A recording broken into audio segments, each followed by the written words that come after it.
Щитовидна жлеза. Малка жлеза, но с огромно значение. Как да я профилактираме всеки ден с малки стъпки, за да работи оптимално.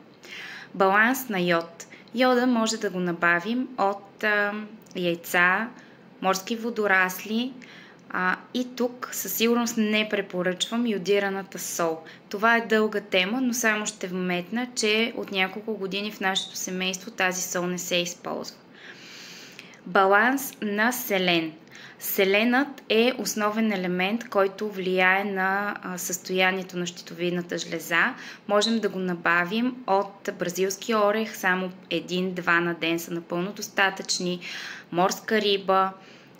Също така селенът активира хормонът Т3 на щитовидната жлеза. Цинк, друг важен елемент, който можем да набавим от риба, можем да набавим от тиквени семки, от ядки. Той пък активира всички хормони на щитовидната жлеза, така че да работи тя оптимално. Не на последно място е важна диетата ни. Не изпадайте в крайности. Хранете се балансирано, често през деня, в малки количества. Това е един добър вариант за нормално функциониране на щитовидната жлеза. Стрес.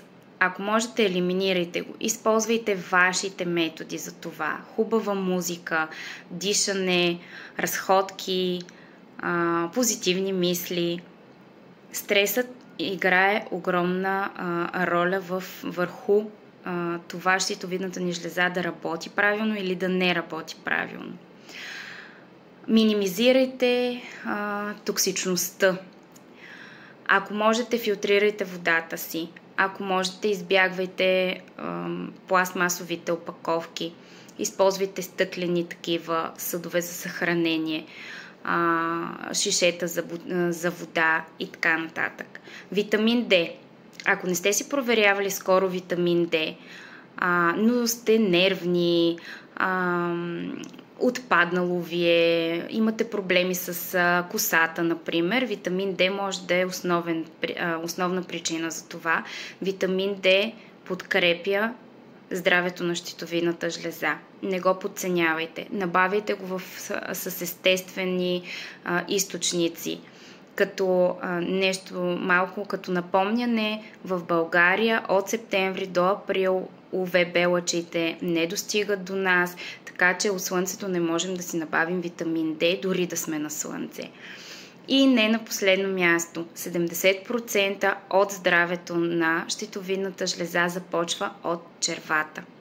Червата са в пряка връзка, както с мозъка, със сигурност знаете, така и с щитовидната жлеза и функционирането й. Аз съм Ива Цветанова Иванова, консултант по хранене и здраве. Ако информацията ви е била полезна, предайте нататък, коментирайте, харесайте и заповядайте в моята Facebook група Здраве за мен с Ива. Прекрасен ден!